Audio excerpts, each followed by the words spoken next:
Il Papa accoglie l'appello dei braccianti e all'udienza generale denuncia lo sfruttamento dei migranti nelle campagne italiane. Ignazio Ingrao.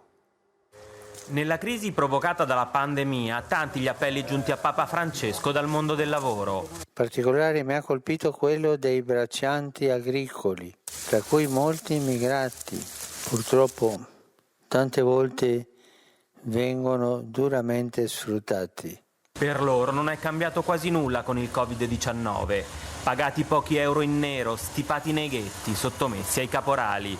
Bergoglio all'udienza si unisce a quanti chiedono che i braccianti immigrati siano regolarizzati. Accolgo l'appello di questi lavoratori e di tutti i lavoratori sfruttati e invito a fare della crisi l'occasione per rimettere al centro la dignità della persona e la dignità del lavoro.